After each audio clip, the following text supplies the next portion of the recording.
bitumen standards with the tarmac, Mr. Speaker.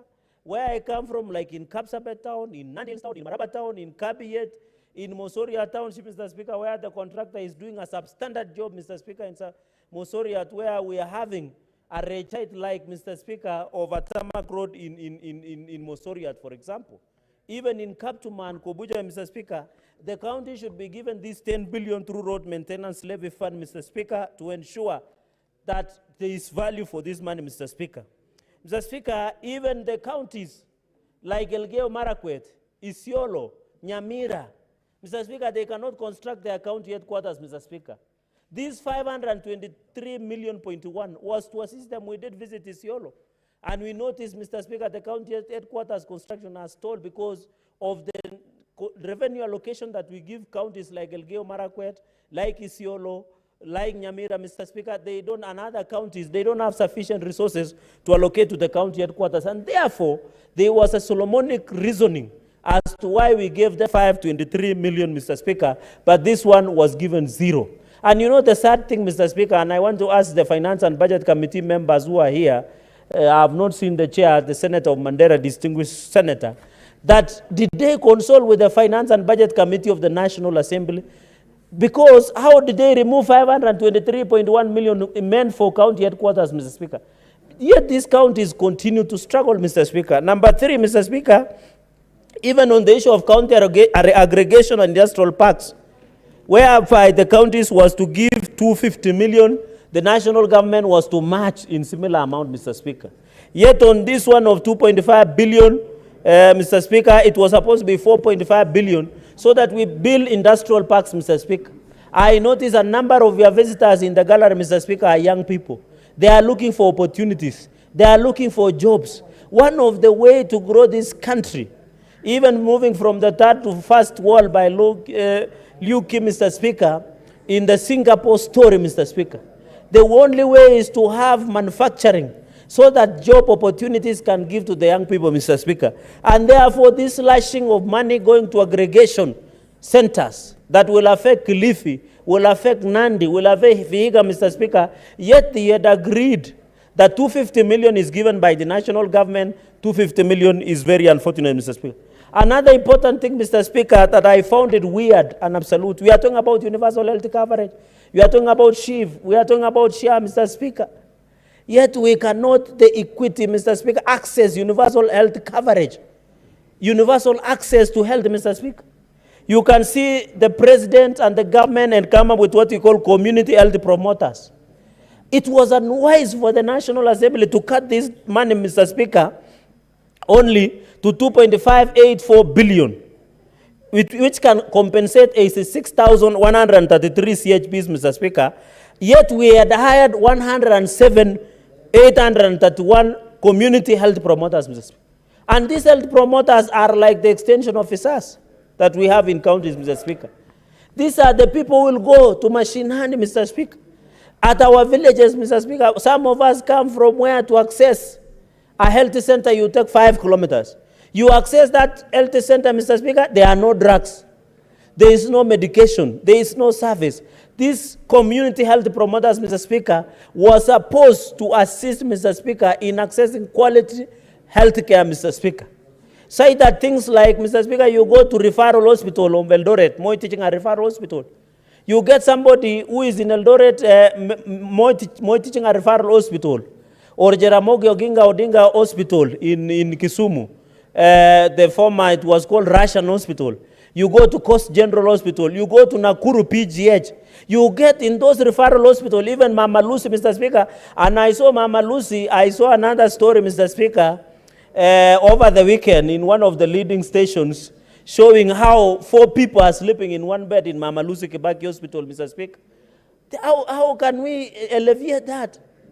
If the Mama Lucy here hospital, 4 or 5 people, women, others were sleeping on the floor, Mr. Speaker. Those are countries that are medieval. It cannot happen in Nairobi, Mr. Speaker. So how do we, that is the reason they were community health promoters, Mr. Speaker. So that the people want to give birth. Some of us, Mr. Speaker, were not lucky. We were not born in hospitals, like the Gen Z and the rest, Mr. Speaker. Some of us were under the mask of midwives in the villages. Mr. Speaker, no wonder we are very brilliant. Because the first time we were born into this world, we got a good slap, and we were able to awaken to the reality of this world, Mr. Speaker. And therefore, that is why where we are today. And that is why we thought by bringing CHP's community health promoters to the village level was very critical. And what happened in Mama Lucy over the weekend, and I'm happy the Senator of Nairobi, my good friend and Secretary General of Blood-Based Government is here, Mr. Speaker, is that you cannot allow 4 people to sleep in one bed, Mr. Speaker. That is condemning. It should be condemned with the strongest possible terms, Mr. Speaker. And I hope after this, the Senator of Nairobi, who is my good friend, will request the Health Committee to do thorough inspection before Mama Lucy Kibaki Hospital, Mr. Speaker, so that our people can get access to medical health care. So I disagree in totality, Mr. Speaker. Why would you, for example, I was talking about referral hospital, like Kenyatta National Hospital, Mr. Speaker, here in Nairobi. Why would somebody who has normal cough or has normal malaria go to referral hospital like Moi Teaching a referral in Eldoret? If our healthcare system was functional in Vihiga, you don't need to amputate anybody to the Kisumu Referral Hospital, Jaramogi Odinga, or Moi Teaching a Referral Hospital. I can see there is a Kakamega that is upcoming. I don't know whether it was handed over to the national government. I remember there was advanced conversation, and I hope it is handed over. Because Moi Teaching a Referral Hospital is overwhelmed, Mr. Speaker. So on this issue of community health promoters, we must agree as a country, Mr. Speaker, that health is very critical, it is very important. In fact, what we should be doing is to add more community health promoters, let them work with some basic dawa or some basic medicine. Let's go and check pressure. Mr. Speaker, are you aware? Most of our older people in our communities, even in Kilifi, are dying because of basic diseases like diabetes, like pressure, Mr. Speaker, things that can be treatable. Can we ensure these CHPs are well equipped to work into a village in Homa Bay and assist our parents, our old people, to take diabetes, to take pressure, Mr. Speaker? It is killing our people, the hypertension, because of lack of access and because we thought the CHPs, Mr. Speaker, would be important to ensure that, Mr. Speaker, that they get access to quality medical care. Number 4, Mr. Speaker, is the issue of museum. Mr. Speaker, this is just a basic, Mr. Speaker, and then what interesting, they were court fines. These people, it is money that has been collected by courts, and I know, Mr. Speaker, through you, the retired Justice Senator Stuart Malzayo understands this. These were court fees that had been collected. I don't know why people would want it to cut down, yet they should have been given, like the way cities and others impose fines within the courts that are within that particular, Mr. Speaker. Even in museum, we need to see Sinjatrophas. They were, Mr. Speaker, the history of medieval times. We need these young men and women need to know the history of Kenya. They need to know what is happening. When I come to Coast, we need to have proper museums in Kilifi, in Kwale, where we can understand about blue economy. When you come to Nandi, Mr. Speaker, and I continue to wish well the heroes of Kenya, including Koitalel Arap Samoe, which are one of the remnants that is remaining, Mr. Speaker, that we are proud. Yes, and Jean Maria Serone, Mr. Speaker, the Firebree, among the 7 bearded sisters who built the foundation of this parliament, Mr. Speaker, that we need to celebrate our heroes. We need to learn. When I want to come to Coast, I want to go to museum and know Mekatilili Wamenza, who was she? What did she fight for? How was the past? Yes, those things that Stuart Mazzai, Senator, is saying, Mr. Speaker. When I want to learn about the history of Maasai, I need to walk into a Narok museum and be able to understand how they ate, their cultures, their values. Why is it that Maasai women are very beautiful, Mr. Speaker? But they are not as beautiful as from Nandi. Mr. Speaker, those are, we need to understand, Mr. Speaker, that what is happening across, Mr. Speaker, we need to be told, Mr. Speaker, the first railway I normally see here in Nairobi, how the first railway, the man-eaters of Savo, we need to understand. And it can only happen within the county setup, Mr. Speaker. Number 5, Mr. Speaker, was on the road maintenance levy fund, that is 10 billion, Mr. Speaker. I want to still insist. Kera and Kura are unconstitutional. They are illegal road bodies. And in fact, I want to agree, I know there is a matter in court, Mr. Speaker, on this matter. Kera and Kura are unconstitutional. It should be scrapped. It can neither be national roads or county roads, Mr. Speaker. We are tired. You find a road is being done by Kera, the governor comes and puts a signpost that is done by the county. A road done by county, Kura comes and put it, Mr. Speaker. Let the road maintenance levy fund of 10 billion go to counties so that counties can improve their centers, Mr. Speaker.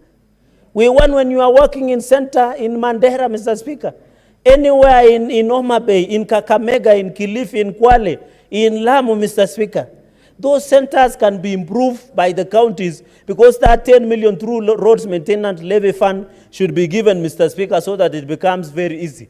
Let us, Mr. Speaker, I think the only way we can agree the functionality of national trunk roads, transboundary roads, is by having only Kenya National Highway Authority. But for Kera and Kura, we should avoid this duplication, Mr. Speaker. And that is why it is important, Mr. Speaker, that the transfer of functions under fourth schedule in our Constitution 2010, Mr. Speaker, is very critical. Why do we have Kera and have Kura? Yet most of those small centers, Mr. Speaker, just in 1 second, Mr. Speaker, with those very many remarks, allow me to support this motion and thank the Finance and Budget for rejecting these amendments. And I also reject in total, Mr. Speaker. I thank you. Honorable Senators, before I allow the next speaker to take to the floor, allow me to make the following communication. I would like to acknowledge the presence in the public gallery this afternoon of a visiting delegation of Kabianga University in Kericho County, comprising of 6 lecturers and 100 students. Now, Honorable Senators, in keeping with our tradition of warmly welcoming visitors to Parliament, I extend a heartfelt welcome to the delegation, and on behalf of the Senate and my own behalf, wish them a productive and enjoyable visit. I thought I saw the Senator for Kericho. I will, in his absence, I will allow the majority whip under 1 minute to extend a word of welcome to the delegation. Thank you, Mr. Speaker, for the honor to acknowledge the presence in the House today of this delegation. Mr. Speaker, the importance of education, and especially university education, cannot be gainsaid. I want to welcome them and encourage the students and the lecturers, of course, to ensure that they should not just be at the university, but they should come out of the university with quality education. Lecturers, we want to appeal to you as the leadership of this country that we are starting to have a culture of fake degrees from River Road. This must be checked, and you are at the center of it. Secondly, we have had many people complain, Mr. Speaker, about buying of marks by students, ending up giving us half-baked professionals. This, as leadership of the country, we cannot accept or entertain. I therefore want to invite them to find time to see the quality of leadership in this House and in this history of Parliament. The best legislators have always been people with good education. Thank you, Mr. Speaker, and welcome. Thank you. The Honorable Beatrice Kenya.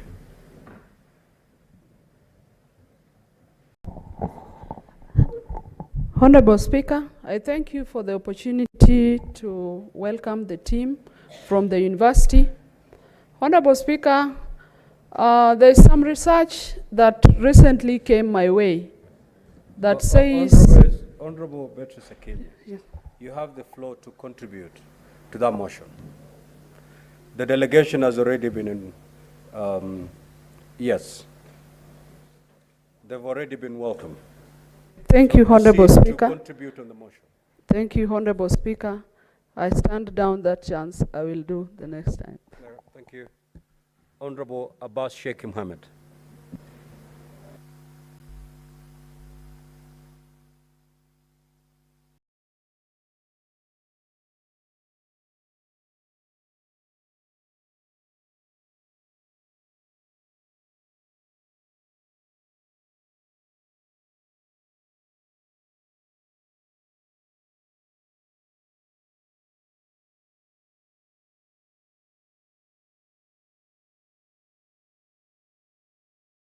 Senator Bass, the floor is yours, Senator Bass. You may proceed to contribute to this motion.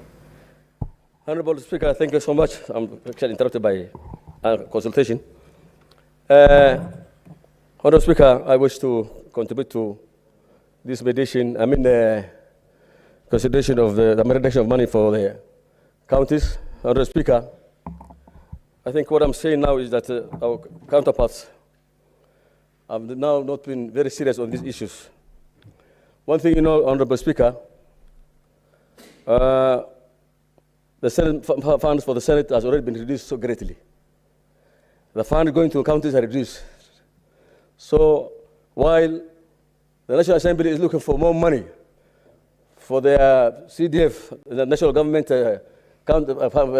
Constituency Fund, they keep on reducing funds for the counties and funds for the Senate and other institutions.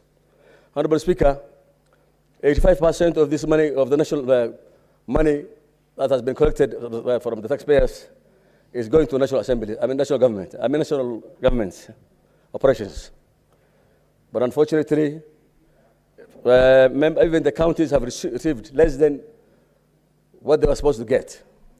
Already 20 billion has been reduced for the money that we allocated, though now it is with the mediation committee.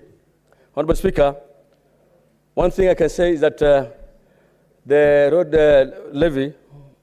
maintenance levy is reduced by 10.5 billion shillings. Honorable, as you are aware, it's only the Kenya that comes under the national government. Kura is actually doing the work on in the municipalities.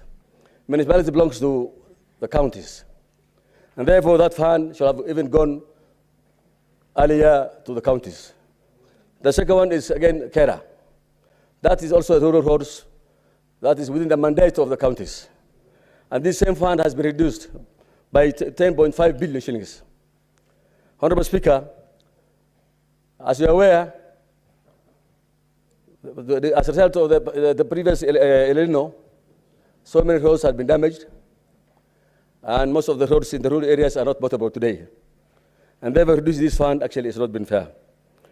One other thing is, Honorable Speaker, minerals in this country is not found in the, in the national office. It is found in the community lands. Land owned by the communities is where we find the minerals. And most of this land is actually managed by the counties. And therefore, that money was again reduced 1.1 billion shillings. I think this is not fair, that we need to get even more money, that the money that is being actually generated from within the areas of the counties should go back and belong back to the counties. One other thing is the funds for the court fines was also reduced $30 million, 30 million shillings. This is also not in order. Three, Honorable Speaker, there are counties that have not, are still living in the old county council offices. The county of Tharaka-Nithi, Lamu, Elgeyo Marakwet, Isiolo, and some of the offices have not been done up to now, 12 years down the line. So it is not fair for the money for the 528 million shillings to be removed from the budget. Those guys are living actually in makeshifts. Honorable Speaker, one other thing is the issue to do with the community health workers. The community health workers actually is actually very important community services and health services that makes these same people that have been engaged the other day have not been paid. And what they're getting is actually a minimum money. It's just a very peanut, 5,000 shillings per month. But however, it means a lot to the Kenyans, especially in the rural areas. This money, these people who have been employed now are able to reach every household within the rural areas. Honorable Speaker, I think that it's not been fair now to reduce the money. I think that it has been done, that they reduced from 3.2 billion to 2.5 billion. That's 1 billion shillings difference. Those people actually are employed. They even don't have means of transport. They do work on their own. They hire borders, and they're not able to make to get even their salaries in time. Therefore, reducing that base of money for the health workers, government health workers, is actually also not acceptable. Honorable Speaker, I think what is happening in our National Assembly is to provoke this House.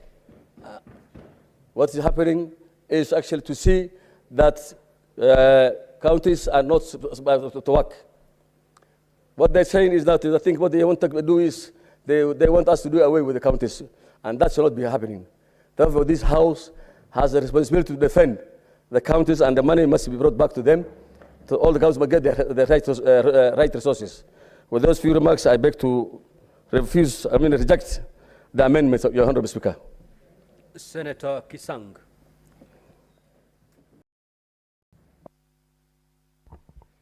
Thank you, Honorable Speaker. Honorable Speaker, I also rise to join my colleagues to support the report by the Finance and Budget Committee to reject amendments by National Assembly. Honorable Speaker. Honorable Speaker, it looks like our colleagues in National Assembly, they really don't know what happens at the counties. And the first thing when they get such a report, the first item they want to slash, to reduce, is what goes to the counties, Honorable Speaker. You know, some of us, about 11 of us in this House, Honorable Speaker, were members of National Assembly from 2013 to 2022. And now when you come here, you realize the need for protecting the devolution, protecting the counties, and giving them resources. Because, Honorable Speaker, there are no people in the counties, and we don't have others for national government. These are the same people that we serve, and I believe it is important that maybe we need to engage very closely with our colleagues in National Assembly so that they understand, so that they give priority in terms of resource allocation to the counties. This is actually one of the reasons why maybe as a House, we need to fight and agitate for budget making process to come to this House so that it goes to the two houses, Honorable Speaker, because they believe, because they have that weapon, they can do whatever they do, and we go into mediation, Honorable Speaker. You can imagine last year, we sent 385 billion to the counties, and now we are agreed and raised to 400.1 billion. Now they have reduced to 380 billion. I mean, these are not serious. And at the same time, they are raising the resources that are going to national government, CDF and GAV. Honorable Speaker, this is serious. In fact, I want to touch a few items. Our colleagues have talked about early this year, because of the universal health coverage and share issues on shift, we employed close to about 100,000 community health promoters. The national government are contributing 2,500 and the counties 2,500, making 5,000. This is not even salary, Honorable Speaker, because the minimum wage is way above 15,000. But this is just a stipend, an allowance for them to move around.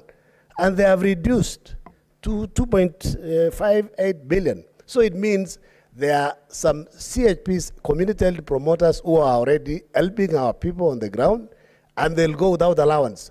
How do they expect them to support? Basically, it means some villages, some communities will not have community health promoters to do the basic health issues, Honorable Speaker. So this we reject, and we have to return back what they removed, Honorable Speaker. Honorable Speaker, another issue that I wanted to touch on is road maintenance levy fund. This is a fund that the other day, the CS Transport and Roads cassetted and they increased from 18 shillings per litre to 25 shillings per litre. And our colleagues have removed over 10 billion. If anything, they should actually have doubled and send this money to the counties so that our roads, feeder roads within the counties are motorable. Our farmers are able to take the produce to the market. We're able to take our animals to also to the market, Honorable Speaker. So, Honorable Speaker, we refuse this. And we have said, Kura basically is domiciled in our municipalities. What business do we have to send this money to Kura? We should send the money to basically our counties. Honorable Speaker, Kera, it reads Kenya Rural Roads Authority. Where is rural? Is rural in national government or it's in the counties, especially interior roads?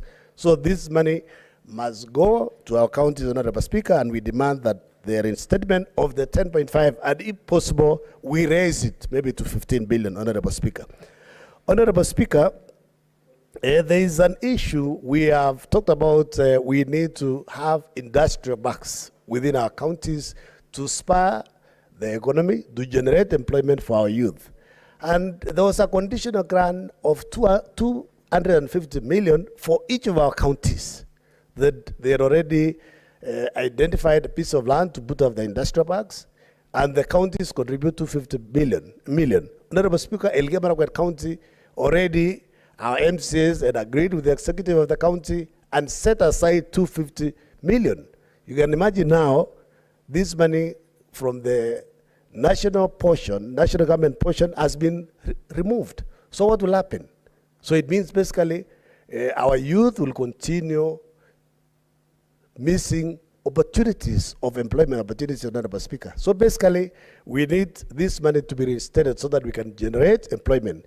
You know what happened here, sometimes June this year, 25th, even 27th. Our youth were they came to Parliament because they were angry with us. They are demanding for opportunities. So we should not give them another opportunity to come back to Parliament, Honorable Speaker. We need to reinstate the resources that are going to the counties. Honorable Speaker, we have talked about health also. Our hospitals don't have resources. During COVID, we gave money to the counties to do ICUs. And if you go around the counties now, Honorable Speaker, you'll be surprised that they are not reporting that they have ICU beds. What happened to the resources that we also sent, the conditional grants that we gave out during COVID time? Those ICUs. What their counties are complaining about is they don't have resources. They don't have nurses who are specifically trained or to operate ICUs. So we need more resources so that our counties can have ICU beds, Honorable Speaker. In fact, I was surprised that, Honorable Speaker, there are 5 counties, the 2012, 2013, 14, they were given resources to put up county headquarters. Elgeyo Marakwet County was not one of them. Elgeyo Marakwet County, the county headquarters and the county assemblies are in reserves, and they have continued to be there. In fact, I have met the finance committee several times. We have discussed with the devolution committee, Honorable Speaker, that we need to allocate additional conditional grants to our counties, especially those who do not have county headquarters or modern county assemblies, Honorable Speaker. But National Assembly goes ahead and even removes from the first 5 counties that they were given. The county headquarters are not complete. If you go to Tharaka-Nithi, our colleague Mofa is here, he said the thing is incomplete. It's a shell. So basically, by not giving them what had been proposed, we are saying, let the projects continue to stall. I mean, this is unfair. In fact, they are becoming more expensive to complete the projects because of our insensitivity of not allocating the resources, Honorable Speaker. Honorable Speaker, we need to be champions of devolution. And to be champions of devolution is to reject anything that reduces resources that are going to our counties, Honorable Speaker. Honorable Speaker, there are those other functions that are supposed, Honorable Speaker, to be handed to the counties, and the resources must follow the functions. How can we now reduce further instead of giving out more resources? Last year, the libraries were given out to the counties, resources followed, and this year I'm told they are removing it. So how do they expect the libraries within the counties to pay the employees, to buy new books, and ensure the libraries have adequate books for our young people to go and read and do research, Honorable Speaker? Honorable Speaker, I beg to support the report and say we reject these amendments, and we also urge our colleagues who will be in the mediation committee, put your foot down, don't accept anything less than If it is the worst, maybe the 391 they had proposed earlier. Otherwise, we need to go back to 400 billion so that our counties can function. And we want to give notice to the CS, also National Treasury, who was our colleague in National Assembly, that please, the law is very clear. Resources must be sent by the 15th of every month to the counties. Since July this year, Honorable Speaker, our counties have not received any resources from the exchequer. How do they expect them to function? How do they expect them to pay salaries? The reason why we have a lot of pending bills within the counties, it is because of this. Another issue is own source revenue also. We need to give also our governors notice. They need to put in proper systems, revenue systems, so that they can collect. Some of them are still collecting manually. And if they collect manually, you expect to know, to know where that the funds are going to go to. We actually support that we can have one unified revenue management system for the counties, just the way they have IPMIs for expenditure, so that, they seal any loopholes, any leakages for revenue collection, Honorable Speaker. Honorable Speaker, I support the report and reject the amendments from National Assembly. Thank you. Senator Wambua.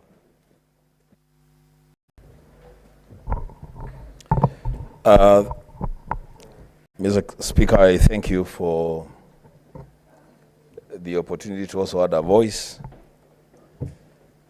on this report that was tabled in the House by our Committee on Finance and Budget. The Speaker, from the onset, I wish to state that from very many fronts, devolution has come under attack. The Speaker, you will realize, even from the comments of other senators, that every county government in Kenya is crying for disbursements from the National Treasury. Because the Speaker, and it was tested before, when some of us were toddlers, and I think Senator Alwale was a grown-up man at that time, the best way of killing devolution was to starve the majimbo of funding.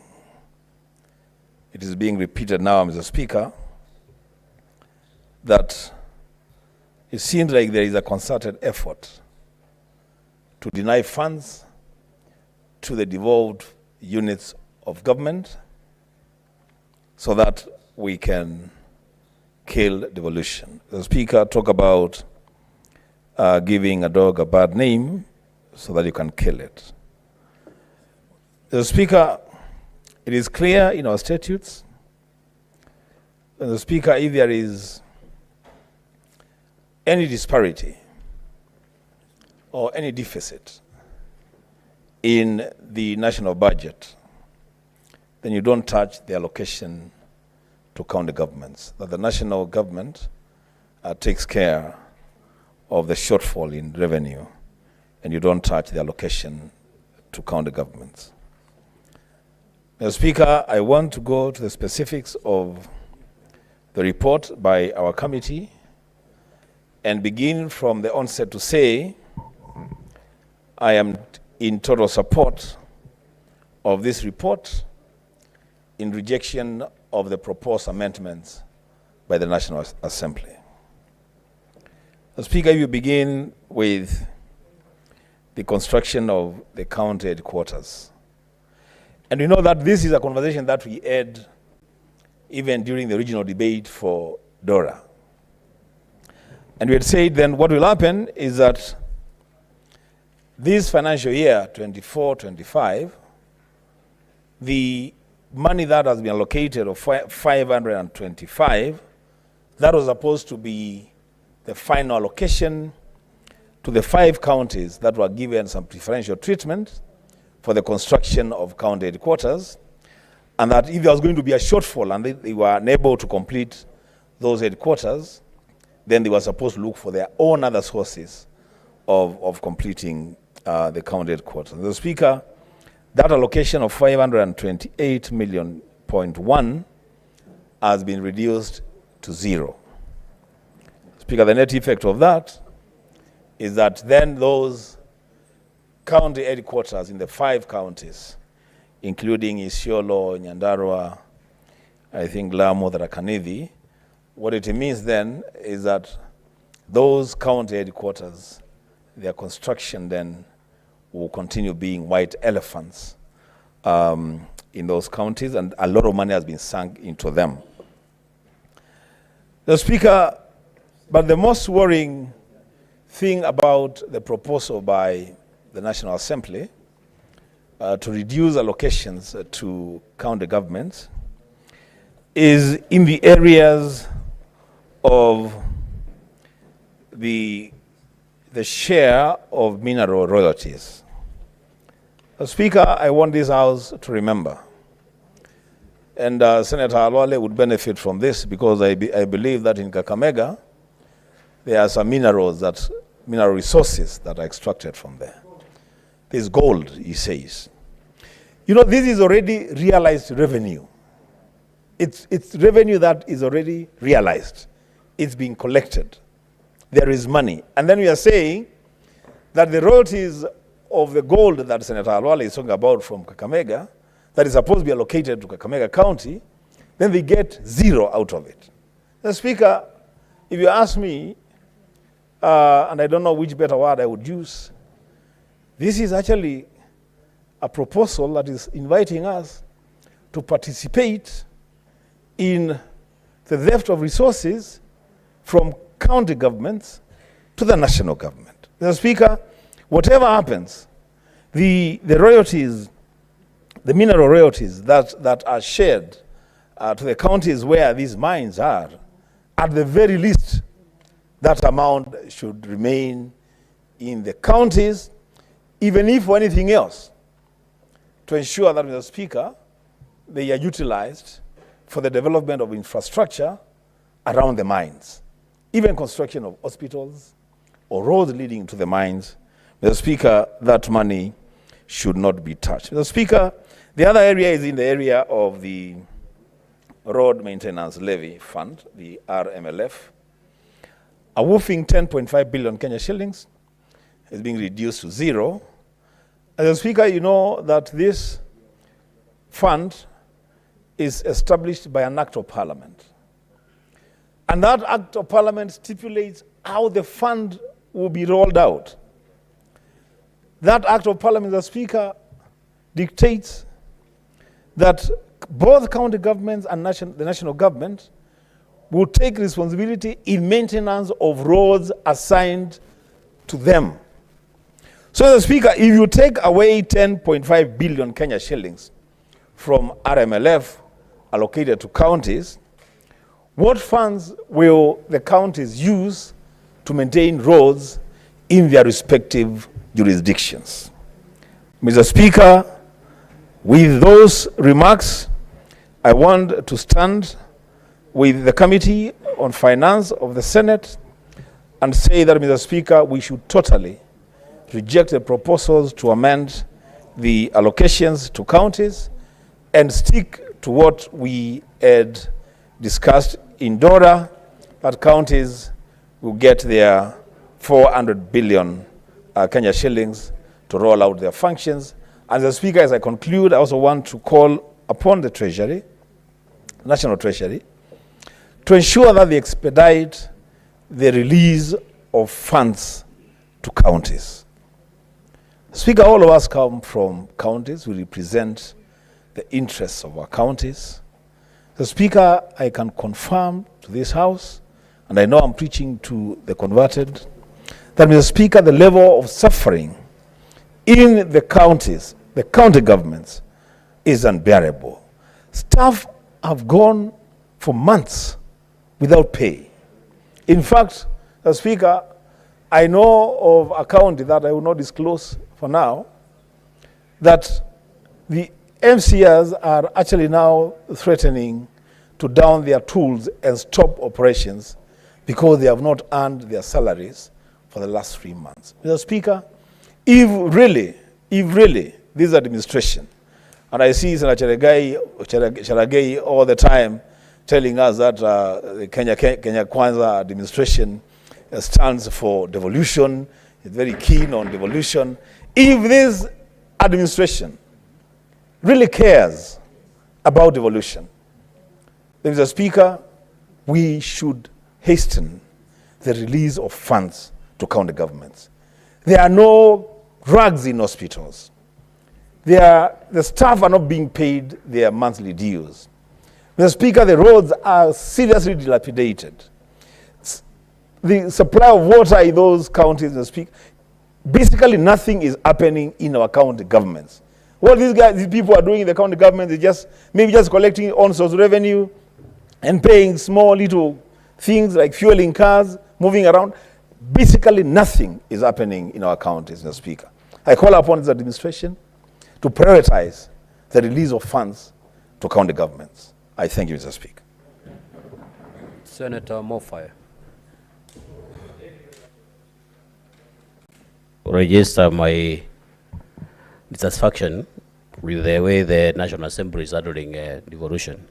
Mr. Speaker, our role as a Senate is purely to protect devolution, and it seems there is some prolonged rivalry between the National Assembly and the counties. Mr. Speaker, the two entities normally receive money at various capacities, at various forms. But Mr. Speaker, you notice that the National Assembly, I don't know for what reasons, their intention throughout the 12 years of devolution is to cripple counties. Honorable Speaker, that is one way of diluting our objective as a Senate, because the core responsibility of this House, Honorable Speaker, is to protect devolution. And it is quite disheartening, Honorable Speaker, to notice that we have counties that are really suffering. Because if you go to my county, Raganidi County, which was among the counties that were incepted without the county headquarters, has been without headquarters for the last 12 years, Honorable Speaker. And the county up to now, it's a shell, it's a makeshift, it's just a white elephant. The money was poured there. The building has not been completed. I'm very sure that is what is happening in other counties like Lamu, other counties like, I think Nyandarua, I think they are Nyandarua and Isiolo. You know, Honorable Speaker, there is absolute resolve to cripple devolution, Honorable Speaker. And it is the high time, Honorable Speaker, as a House, we must stamp authority over what is supposed to be executed by this House, Honorable Speaker, and make sure that the devolution is properly and is strongly protected for that matter. So, Honorable Speaker, I want to agree with the Committee on Finance that our resolve to give counties money must stand, and we may not be able to accept any other arrangements where the National Assembly would sit down and slash money meant for counties, Honorable Speaker. Quite a number of activities, quite a number of projects, quite a number of departments are now devolved. It is very saddening, Honorable Speaker, today, if you go to counties, counties are turned out to be just shells, no operations, no anything. People have gone without salaries for months. So, Honorable Speaker, I think we must make a statement through the checker, the Treasury, that we are subjecting these counties to total suffering, and it is important, Honorable Speaker, that we register our dissatisfaction to that effect. And Honorable Speaker, if you go to counties like Tharaka-Nithi and so many other counties that I don't want to mention, you know, government has been relying on overdraft from banks, from some local arrangements with the local banks to pay salaries. So I don't know, Honorable Speaker, for what reasons do we have to subject our people to this level of suffering? And it's important, Honorable Speaker, we must make sure that as a House, because that is our core business, to protect devolution, to give the necessary oversight over those funds, that we must call upon the Treasury and the Exchequer and the government itself to make sure that our counties are functional, and to make sure that they are aware of funded, because all the department, Honorable Speaker, all the activities are carried in counties. You know, Honorable Speaker, I want to agree with Senator Cherargei, I don't know for what reason. I think we must have some arrangements where, the National Assembly has absorbed the role of everything. The CRA, the roles that are done even in counties. The government has no say. The member of parliament would say, this is my project, Kura, this is my project, anything that is being brought to counties. The National Assembly would want to lay some hands and claim its ownership. And Honorable Speaker, I don't know for what reasons that the National Assembly has absorbed the role of every activity in deep in counties. Honorable Speaker, we must stand on ground and make sure that we protect devolution. And for that matter, I agree with the Committee on Finance to make sure that we retain our 400 million money that is meant for counties, Honorable Speaker. Thank you. Senator Kinyua.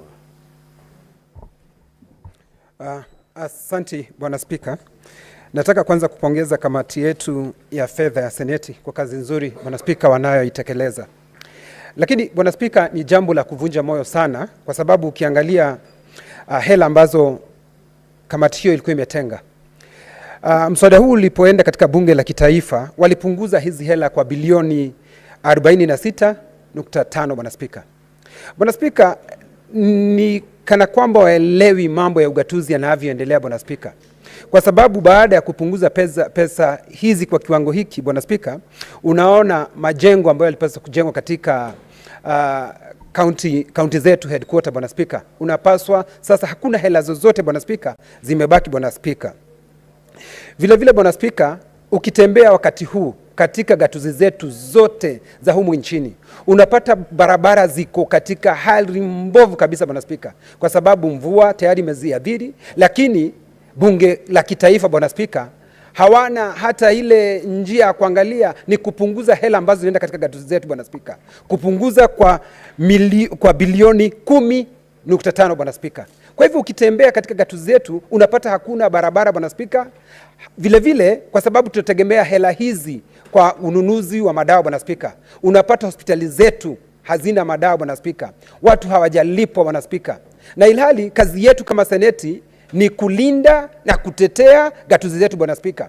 Kwa hivyo Bwana Spika, hatutakubaliana na mtu yoyote atakayekuwa kazi yake ni kujaribu kupunguza hela ama kuonyesha kana kwamba yeye anapigana Bwana Spika na ugatuzi. Bwana Spika, kamati yetu ilijitolea Bwana Spika na vile vile kuleta maendeleo katika sehemu zetu za mashinani Bwana Spika. Unapata kuna vile viwanda vidogo ambavyo vilipaswa vitengenezwe Bwana Spika. Mfano ukitembea kama Rumuruti, tayari tulikuwa tumetenga sehemu ambayo itakayotumika ndio kuweza kutengeneza hivi viwanda vidogo Bwana Spika. Lakini pesa ambazo zilikuwa zimewekwa na kamati yetu bilioni 5.2 zilipunguzwa mpaka bilioni 2 Bwana Spika. Unapata yale mambo ambayo yangefanywa na zile hela yamepungua, hata mengine hayataweza kutendeka Bwana Spika. Kwa hivyo mimi nataka kusema ya kwamba hii kamati yetu ya Seneti ilifanya kazi nzuri, lakini wenzetu wa bunge la kitaifa wanaonekana Bwana Spika wao ni kupinga ugatuzi usiendelee. Bwana Spika, mimi nafikiria pengine wanapinga ndio hii CDFA waweze kufanya hiyo kazi ile ambayo ingefanywa na magavana Bwana Spika. Lakini hatutakubali Bwana Spika. Ukiangalia hata wale wasaidizi wauguzi katika pale nyanjani Bwana Spika, kwa Kiingereza wanaitwa CHPs, hawajalipwa Bwana Spika. Wanasononeka, wanazunguka na ilhali wanafanya kazi nzuri. Bwana Spika, ukiangalia Seneti ilikuwa imewatengia bilioni 5.2. Bwana Spika, wale ambao ni wabunge la kitaifa wakapunguza Bwana Spika bila kuangalia kwamba kazi nzuri wale wafanyikazi wa nyanjani wa afya wanayofanya pale nyanjani. Nakumbuka hii ni sehemu kubwa ambayo imetengwa na hawa ndio tunakaotegemea, kwa sababu kabla mtu hajaenda hospitalini Bwana Spika anapaswa kuonekana na hawa maafisa wa afya wa nyanjani. Lakini unapata pesa ambazo zilikuwa zimetengwa bilioni 5.2 imepunguzwa mpaka bilioni 2.5 Bwana Spika. Kwa hivyo mimi ningetaka Bwana Spika sisi tusimame kidete na wale ambao kamati ambayo itatengenezwa ili waweze kuelewana Bwana Spika, wasibanduke, wasimame kidete, wakae vile ambavyo Seneti ilisema, kwa sababu kazi kuu ya Seneti, Bwana Spika, ni kuilinda na kuzitetea gatuzi zetu, Bwana Spika. Na mtu yoyote, Bwana Spika, ukimuuliza katika Jamhuri ya Kenya, atakwambia ukitembea katika gatuzi zetu kazi zimeonekana kufanywa, Bwana Spika. Pengine unapata mahali ambapo hakungetengenezwa barabara yote, Bwana Spika, kunapatikana barabara, daraja inaonekana imetengenezwa na gatuzi zetu, Bwana Spika. Hata sehemu zingine unapata hali ya afya imeweza kuimarishwa na gatuzi zetu, Bwana Spika. Lakini Bwana Spika, ikiwa hatutawapatia hela zozote, Bwana Spika, tutakuwa hata sisi kama Seneti, Bwana Spika, tumezembea na tumelemewa katika kazi yetu. Lakini Bwana Spika, mimi najua ya kwamba kamati inayoongozwa na Roba imefanya kazi nzuri, pamoja na wale kamati wengine wamefanya kazi nzuri. Wale ambao wanataka kutukata miguu ni hii jumba la kitaifa, National Assembly, Bwana Spika. Kwa hivyo mimi naunga mkono na nataka kusema asanti kwa kamati yetu ya Seneti ya fedha ambayo ilifanya kazi nzuri. Nashukuru na nasema asanti, Bwana Spika, kwa kunipa fursa hii. Senator Osotsi. Thank you, Mr. Speaker, for the opportunity to also make my presentation on this very important bill, which is the County Additional Allocation Bill 2024. Mr. Speaker, as you know that this bill is supposed to allocate additional funds to counties, apart from the shareable revenue, which we allocate through other pieces of legislation. And as the other members have said, that this bill is actually designed to reduce the monies that we had passed in the earlier bill that we had passed in this House. They are reducing the money that we had passed to the industrial parks, which were 250 million for each county. Now they are reducing it to 105 million for each county. They are further reducing the money that we passed to go to community health promoters. They are actually removing all the money that is supposed to go to mineral royalties. They are also doing the same to road maintenance, fuel levy, and also the court fines, Mr. Speaker. Mr. Speaker, if there is any evidence that the National Assembly is the biggest threat to devolution in this country, this is one of the evidence, Mr. Speaker. The National Assembly is the biggest threat to devolution in this country.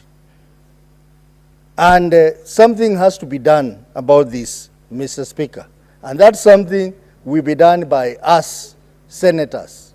I think we need to sit down, caucus, and find out ways of stopping the National Assembly from being the real enemies of devolution in this country. If you go ahead and reduce money that is supposed to go to counties in the division of revenue bill from 400 to 380 billion, and you stay in that county, what are you doing? Some of these members of parliament want to become governors. Some want to become senators. How will they govern counties which have less money, Mr. Speaker? Mr. Speaker, I think we have to call out the National Assembly. I'm even informed, Mr. Speaker, that the JLAC committee of the National Assembly has come up with a bill, the Constitutional Amendment Bill 2024, where they are questioning the existence of two houses of parliament. They are questioning the existence of Senate. That is very shameful, Mr. Speaker. And that committee has serious members that I respect. People like Murungara, people like Otienda Molo, respectable lawyers in this country. They must be told that you cannot remove Senate by a mere committee in the National Assembly. You have to go to the referendum, Mr. Speaker, and seek the views of Kenyans on how to do it. It is clearly stipulated under Article 255 of the Constitution that any amendment touching on devolution has to go to the people via referendum. So all these designs, Mr. Speaker, are being done after the court issued a ruling on CDF. And I want to agree with the courts. The members of parliament have no business managing funds. They only have three functions, Mr. Speaker: legislation, oversight, and representation. They have no business moving around, building schools, using public money and telling people, this is our money. They have no business moving around, doing roads. They are not engineers. They are legislators, Mr. Speaker. I think I agree with the courts that CDF should be a devolved fund and should not be managed by members of the National Assembly. Mr. Speaker, it saddens me that the community health promoters, they do a wonderful job in our villages. They are moving around, looking for the sick people in the villages at very minimal fee. Very minimal fee, Mr. Speaker. And now this House passed money to the CHPs. And then the members of parliament do not see what the CHPs are doing. They go ahead and cut their money. That means that the stipend that is paid to the CHPs is going to reduce. Like in my county, the stipend is going to reduce by 9 million shillings, Mr. Speaker. That means each CSP is going to earn 500 shillings less that he has been getting. That little money that they have been getting, Mr. Speaker, is going to go down by 500 shillings.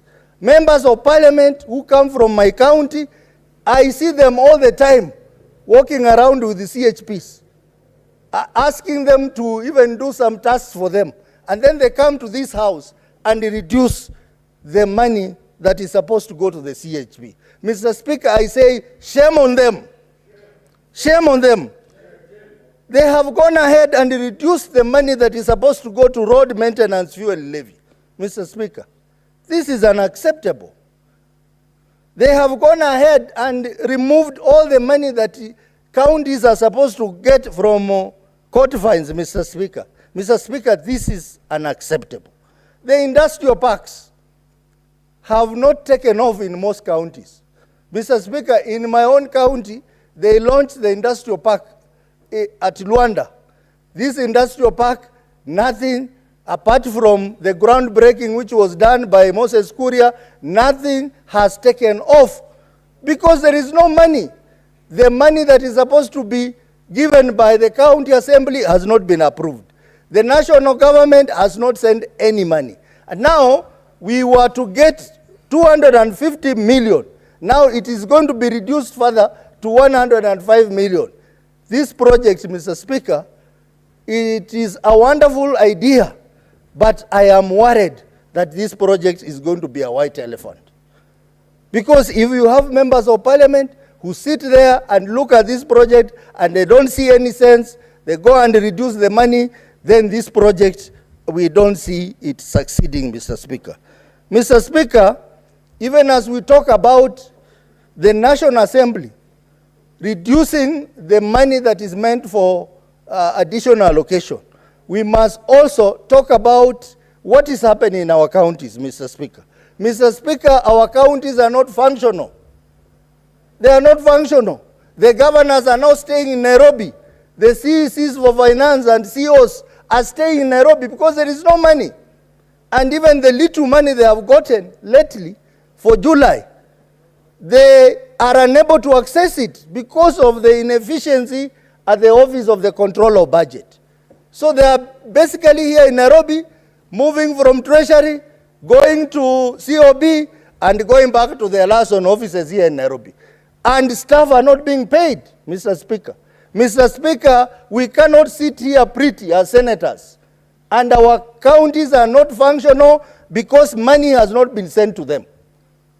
Article 219 of the Constitution is very clear that the shareable revenue should be sent to the counties without undue delay, and without deduction.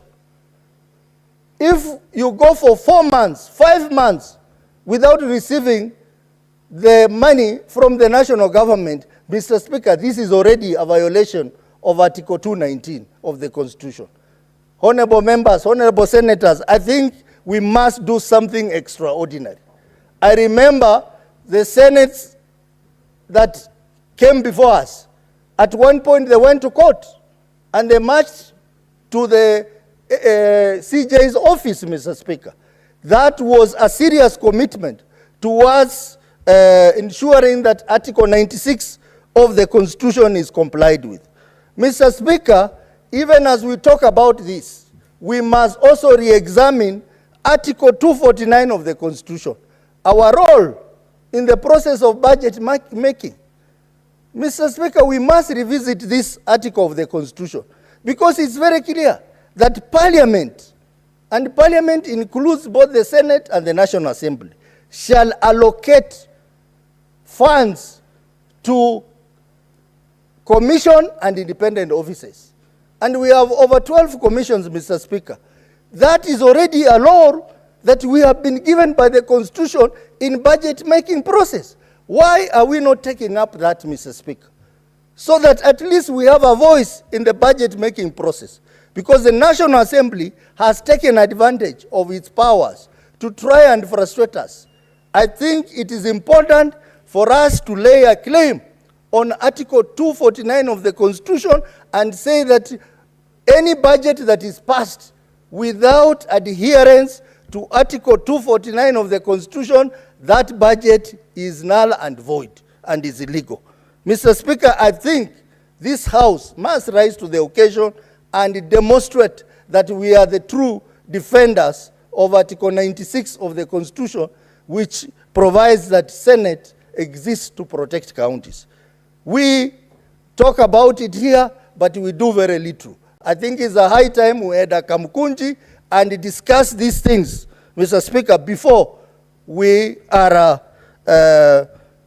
elbowed out by the enemies of devolution who sit in the National Assembly. And every day they are thinking on how to derail the Senate. Mr. Speaker, with those few remarks, I support the report by the Finance Committee and totally reject the bill from the National Assembly. Senator Okoit Omtata. Mr. Speaker, sir, thank you for the occasion to contribute to this report, which I fully support. Mr. Speaker, sir,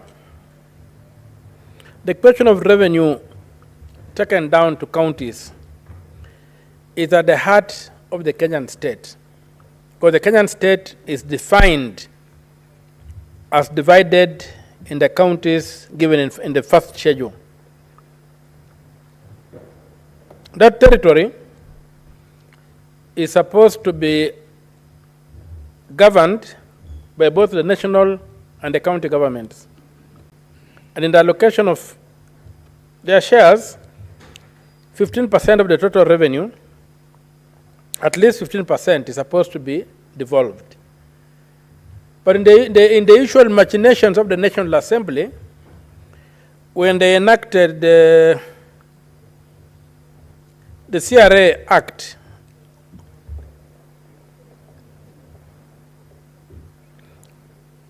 they defined revenue available to counties as excluding certain revenues. So already they went against the constitutional position to reduce the amount of money that's supposed to be devolved as an automatic percentage. Number two, they deliberately lag behind in terms of auditing the accounts, the approved audited accounts, such that when we come to divide this money that comes out in the division of revenue, we work behind. We are behind by so much time, and you'll find that the budget of the current year has grown by leaps and bounds but we are using a budget that's about 4 or 5 years late. So all those things have turned out to frustrate the amount of money that goes to counties. Over and above that, Mr. Speaker, sir, they come up with these machinations where they think that the counties are at their mercy, and so they should reduce the money on the whim. There is no study, Mr. Speaker, sir, that the National Assembly has presented to this House to show that the reductions are scientific. It's not an art. These are facts and figures. What is informing their figures when they say they are going to go down? Ours at least were informed by the Commission on Revenue Allocation and stuff like that. We have got studies that have been done on the ground why we need this money to go down and as additional funds to deal with this and that. You don't have any scientific data that the National Assembly has used to arrive at a position that the allocations should be reduced. And that's why it should be rejected with a resounding no from this House, because it is a document authored on the whims of men, and men who think that they can roll or wrap this country around their small finger and still all will be well with them. Mr. Speaker, sir, if you look at the amounts of money being allocated to these counties, they're just millions of shillings. I've not seen any county, most of the counties are just being given millions of shillings. In fact, some are just in tens of millions, very few in hundreds. So you wonder why would anybody want to interfere with the very little money that is going to these counties? Mr. Speaker, sir, I pray that the rejection of the proposals by the National Assembly be upheld by this House, and we go by the earlier position whereby the counties at this get the money that the Senate has struggled to allocate them. This attempt, when the Finance Bill 2024 was rejected by the Gen Z and other Kenyans, and His Excellency the President conceded by returning it back to Parliament, that should have been an exercise that went alongside the budget or the Appropriation Act. That Appropriation Act survived in the absence of the finance bill that was supposed to finance it. And that's why the problem begins. We should have gone back to the drawing board and done a good thing. Because from where I come from, ideologically, not ethnically, regionally, or even sharing some roads with Khalwale, but where I come from ideologically and where I don't share much with Khalwale, it is very clear, Honorable Senator Khalwale, don't get offense, just a statement of fact, we don't share much ideologically. But from where I come from ideologically, it is said that if something is worth doing, it is worth doing well. And so, if the President got convinced that the Finance Act that was supposed to finance his budget had a problem, then he should have rejected both the finance bill and also the appropriation bill for the current budget cycle, so that Parliament would go back and look at the two bills and then proceed to see what can be done, what adjustments can be made. But when he rejected one and ascended to one to the other into law, then we create this quagmire whereby we are saying, staff so and so, staff so and so to finance so and so. The other thing, my lord, Mr. Speaker, sir, our budget, also from where I sit, I always do a spreadsheet analysis of these budgets. And already we had identified more than 100 billion shillings in that budget that the president signed into law. That is basically money that has got no functions to perform. What the National Assembly should have done then would be to sit down with a tooth comb through the budget, remove what has become, in popular parlance, called budgetary corruption. There are very, very many things that are loaded into that budget by the Treasury that really serve no purpose. And if we did a cleanup of the budget, Madam Speaker, sorry, when I began it was Mr. Speaker, sir, now I can see it's Madam Speaker. I don't know if I'm allowed to switch. I continue with Mr. Speaker. Proceed. Okay. Mr. Speaker, sir, may I be guided, please? Can I speak? I ask Majority Leader to guide me, to inform me, just for this one time in the universe. Kindly, Majority Leader, guide me. You have to refer to Madam Speaker. And Okay, I'm well guided. You know, I like being guided when I don't know, I'm very honest. So thank you, Madam Speaker. I was saying, if we are to carry out a forensic audit of the budget, we would not have to go to a point of saying, cut this, cut that. We would simply say, get out the dead weight, clean it up, and you'll find that you would have even more money to add to the counties. And I think maybe that's what the president had in mind, if I may give him some latitude and the benefit of doubt.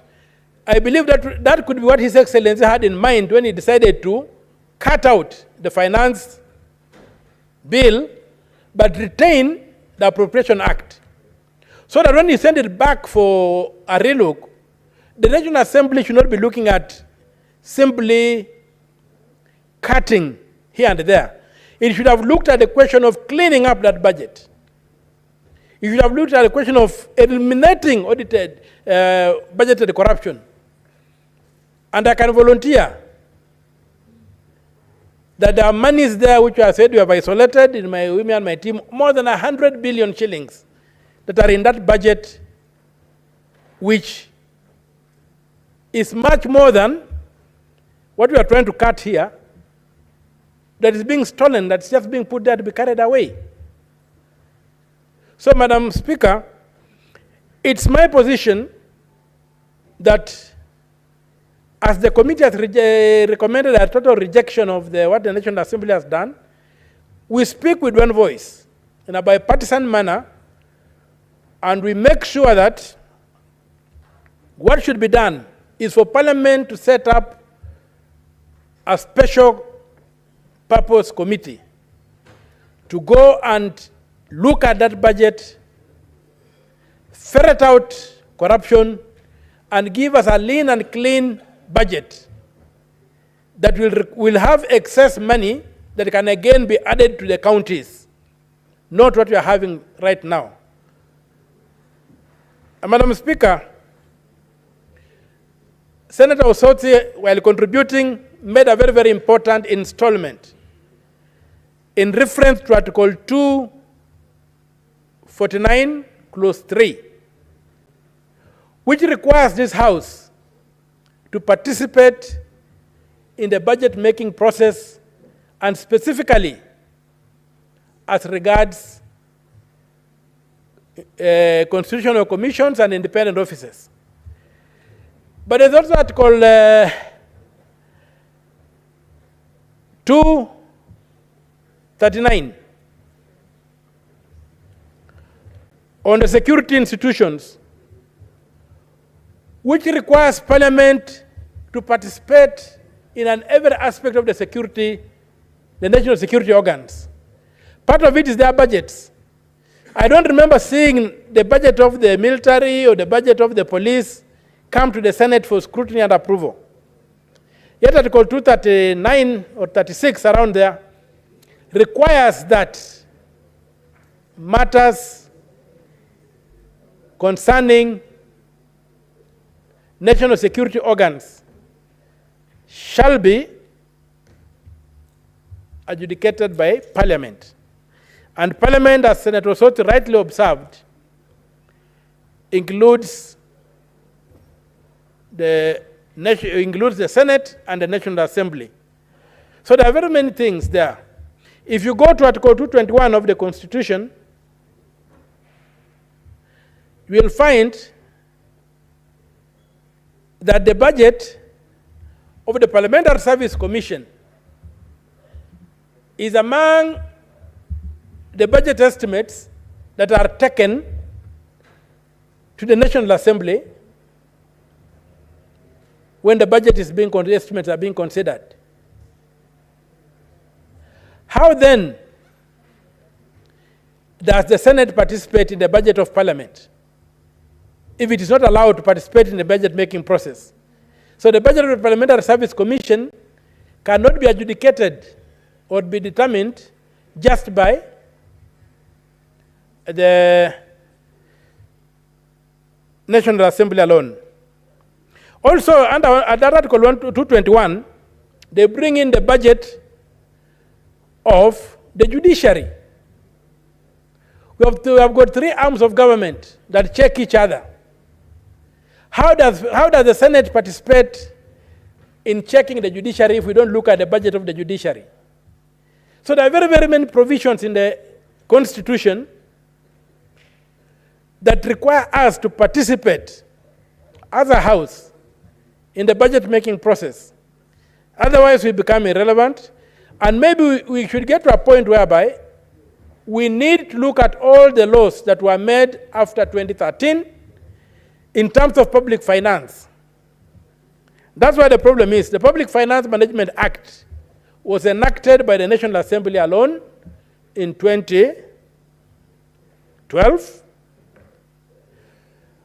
After 2013, there have been many amendments that were made that technically took away the powers of this House.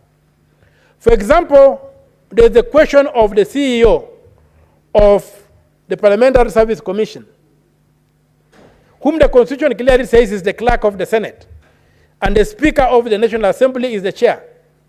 When you go to the Public Finance Management Act, they decided to create three executives, whereby you have the Speaker of the Senate, and then the clerk of the Senate, the clerk of the National Assembly, and the clerk of some animal called the Joint Services, the Director of Joint Services, being accounting officers.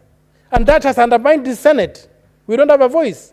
So when you go to the Parliamentary Service Commission, our clerk, who is supposed to be the final authority, has got no say because he has been undermined through the Public Finance Management Act, whereby the National Assembly created three centers of power in the Parliamentary Service Commission. All these things need to be revisited so that this House can assert its place. But as a result of the budget, we must stand firm and ensure that what is rightfully supposed to be for devolution, including looking at the Commission on Revenue Act being amended to define revenue as it is defined in the Constitution, not as the National Assembly would like to have it, whereby we begin off at a disadvantage by sharing less than what we are entitled to as a Senate, and our counties then continue starving. Some have said that there's corruption in the counties and staff. Yes, but we have got the Ethics and Anti-Corruption Commission. We have got the DCI. We have got the OCS. We have got all these organs that are supposed to deal with corruption. That is not our problem. Go and deal with those governors and the county officials where there's corruption. Our business is to ensure that the right amount of money is going down to the counties.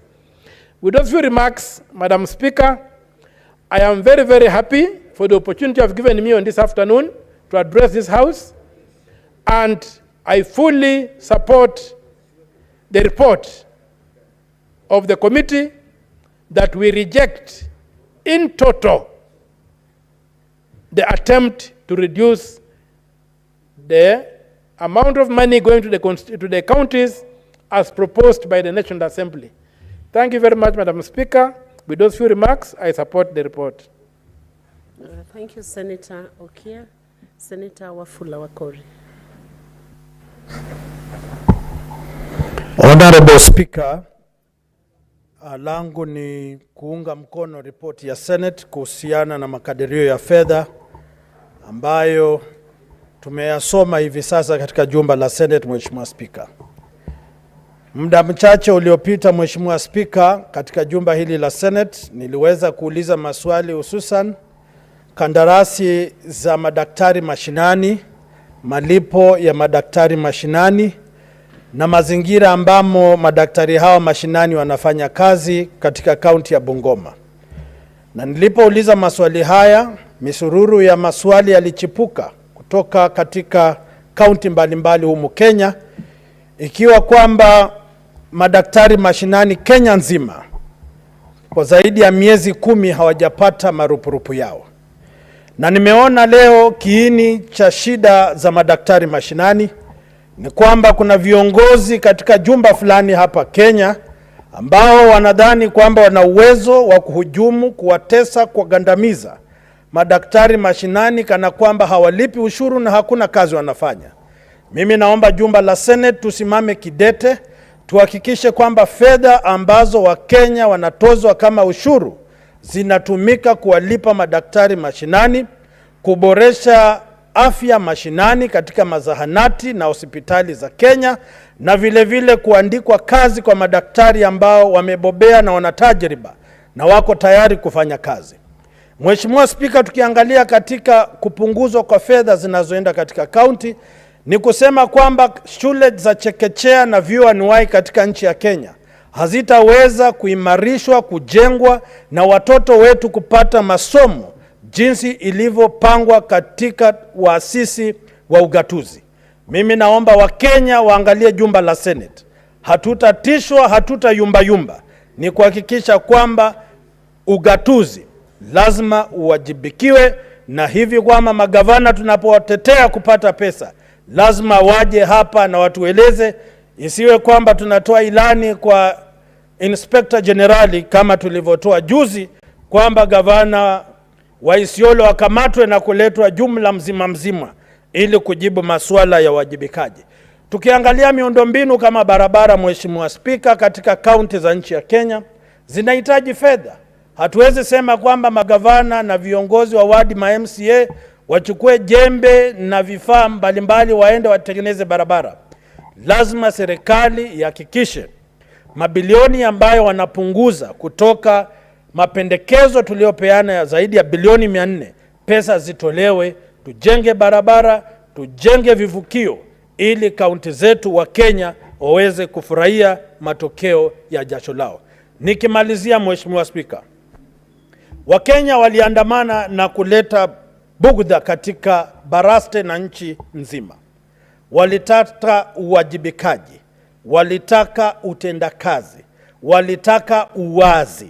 Na sisi tunasema kama jumba la Senate, sisi ni kulinda ugatuzi, sisi ni kutetea kaunti zetu na kuhakikisha kwamba mgao unaoenda katika kaunti uwe mgao ambao unaweza kutumika kuimarisha maisha ya Wakenya.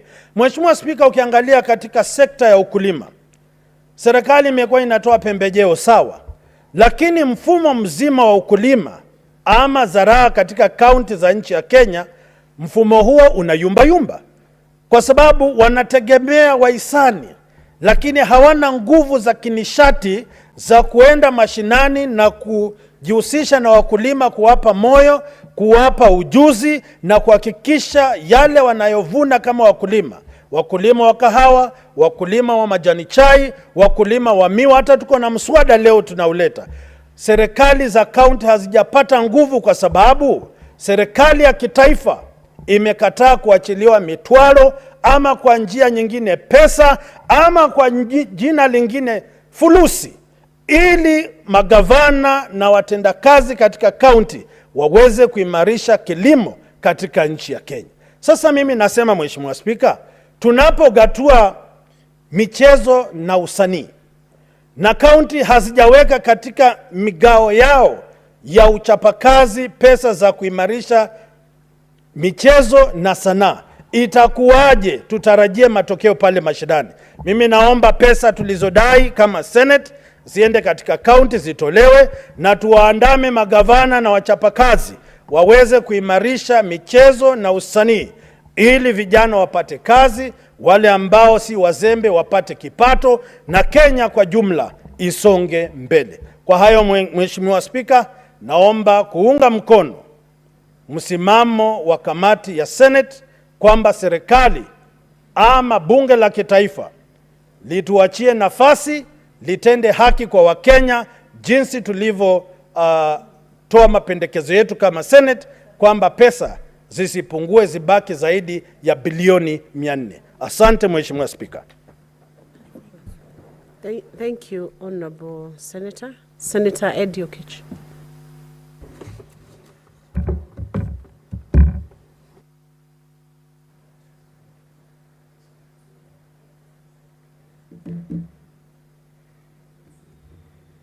Madam Speaker, I thank you for giving me this opportunity to further my thoughts from the committee, because I sit in this committee and we did elaborately consider the bill that was provided or rather proposed by the National Assembly on these conditional and conditional allocations from the national government to county government. Madam Speaker, there has been a very serious erroneous understanding of austerity measures. And the reason why I'm saying there's a serious and erroneous understanding is because, Madam Speaker, what we are seeing is that in the understanding of austerity measures in this country, there is this serious proposal to cut back on county equitable resources, and now this is now extending to cutbacks on county conditional and unconditional allocations, Madam Speaker. The problem, Madam Speaker, is that this is actually tantamount to defunding of counties. Because, Madam Speaker, as you know, most of our counties have got no any other path or any other opportunity, Madam Speaker, to be able to raise alternative cash. The only way that counties are able to somehow figure out how to raise their money is through on-source revenue, Madam Speaker. But even that on-source revenue, Madam Speaker, it is limited because of the scope of taxing options that counties do have, Madam Speaker. For instance, Madam Speaker, in the year 2023-2024, Madam Speaker, the county government of Migori was only able to raise about 406 million from its on-source revenue, Madam Speaker. And if you look at how much money the county government of Migori will need to be able to run its function, Madam Speaker, if you start doing these cutbacks, Madam Speaker, you are properly defunding the county government of Migori, Madam Speaker. And Madam Speaker, this, I think that the National Assembly, instead of even blaming the National Assembly, Madam Speaker, I think we should be able to advise the National Assembly that the effort of defunding counties is actually counterproductive. Because the moment you've gone to counties and then make it impossible for service delivery in counties, and then number two, you make it impossible for administrative functions of the counties to work, Madam Speaker, you'll start realizing that you are going to cause political tensions in these counties, Madam Speaker. For instance, Madam Speaker, for a project to install in national government, the ripple effect compared to projects that install in counties are bigger. They have got bigger consequences by value of Schedule 4 of the Constitution. Because Schedule 4 of the Constitution did devolve functions that are fundamentally functions that deal with basic human needs in the counties, Madam Speaker. Starting from things like health, coming to water, coming to childhood education, coming to vocational training, Madam Speaker. If you look at all the functions of devolution, Madam Speaker, they are functions that are existential functions. So that if you do not fund them properly, and if you do not allow money to go to them properly, Madam Speaker, what you end up doing is a counterproductive element of politics where you put these counties in serious political tension, Madam Speaker. Then, Madam Speaker, some of these fundings that we see being cut, both from the equitable share and now on these unconditional grants, Madam Speaker, you will find that some of these functions directly touch to administrative functions, where some commitments had been made, Madam Speaker. For instance, Madam Speaker, in the bill that the National Assembly forwarded to this House, Madam Speaker, you will realize that they revised the construction of county headquarters, Madam Speaker, by from its initial allocation of 528 billion downwards, Madam Speaker. They also revised the cost of transfer of museum functions, Madam Speaker, all the way downwards from the initial 30 billion, Madam Speaker. They revised things like court fines, Madam Speaker. These are money that already been collected, Madam Speaker.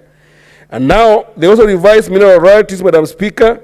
Then the worst that touches directly on service delivery, on efficiency of the economies on the grassroots, Madam Speaker, is that they revised the proceeds from the road maintenance levy fund amounting to 10.5 billion, Madam Speaker.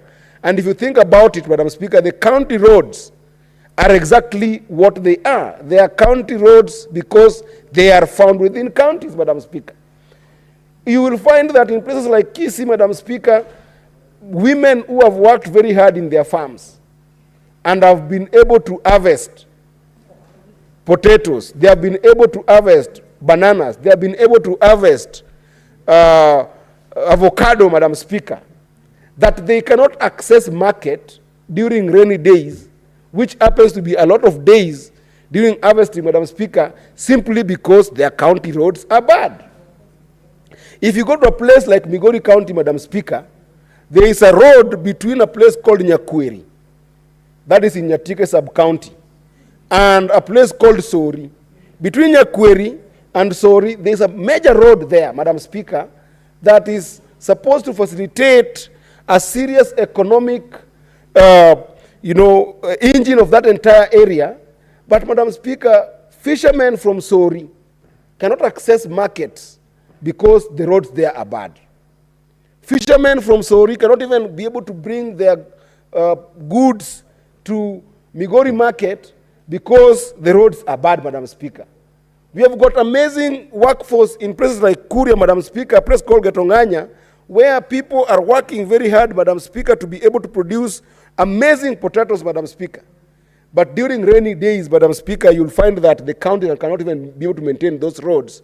So that Kenyans who have worked so hard in Kuria and have been able to work the entire season to produce their potato, have their potato now going bad because they are muddy roads that cannot be able to allow them to access markets.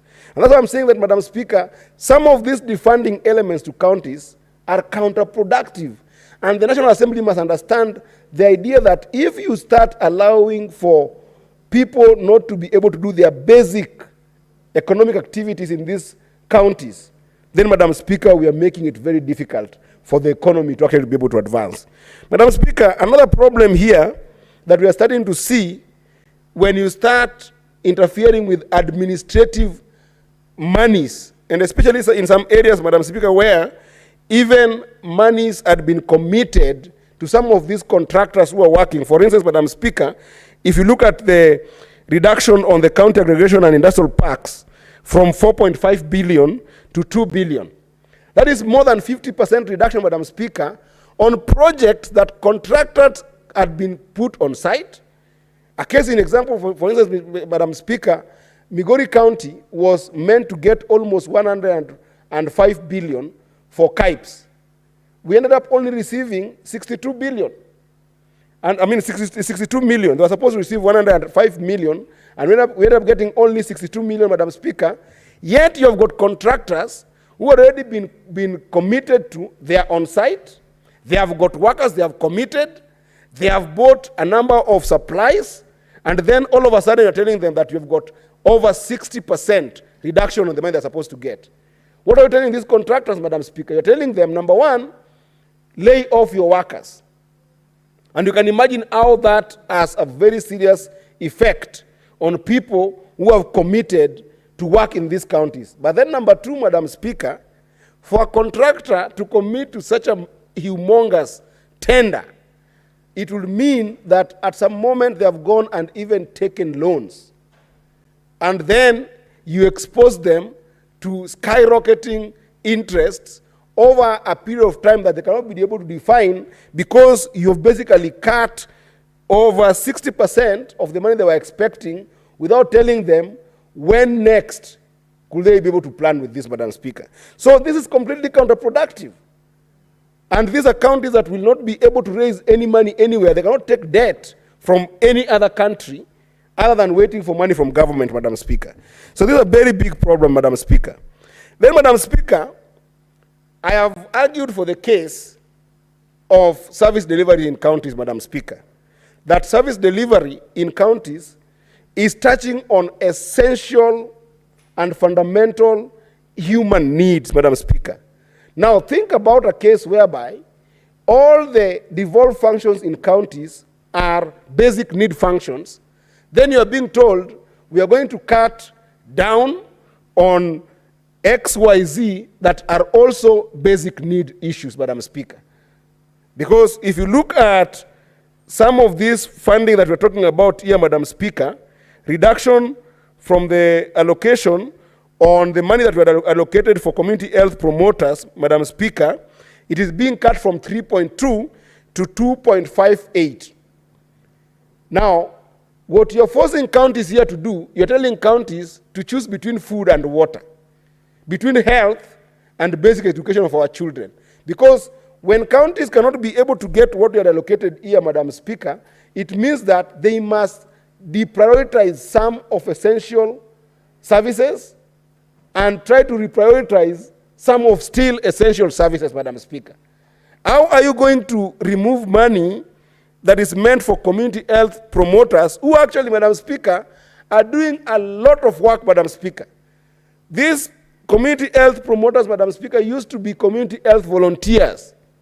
They used to be people who would be able to help our households detect any challenges of health, be able to detect it early, take them to the hospital early, Madam Speaker, and be able to get remedy early before any complication can become a major issue to those families, and therefore save a lot of money. If you are saying that you're going to take, you're going to reduce the community health promoters' money from 3.2 billion to 2.5 billion, 2.58 billion, Madam Speaker, and you know very well that even the money that those community health promoters are earning are not real wages. They are basic stipends that are just there to facilitate them. What is the ripple effect of that action, Madam Speaker? If you're telling the county government that whatever money you have, try and deprioritize community health promoters and put it somewhere else, Madam Speaker. This is where we are going to start seeing community health promoters not being able to go to homes and identify problems of women who are supposed to get clinical services early enough before they get to situations whereby they need neonatal care at birth. And this is where you're going to start facing serious complications in families. Before you realize, mothers will be dying at birth right in their homes without going to hospitals because they could not be able to get assistance by the community health promoters, Madam Speaker. And before you realize, we are going to have serious and multiple complications in our healthcare system, to the extent that a family that could have used the services of a community health promoter to avoid a health complication will now have a complication that now will require more money to be able to go and get proper treatment to deal with the complication, Madam Speaker. So we are talking about serious stuff here, Madam Speaker, that I think that the National Assembly must be invited to a table where they can be able to understand that this idea of defunding counties is completely counterproductive. Completely counterproductive.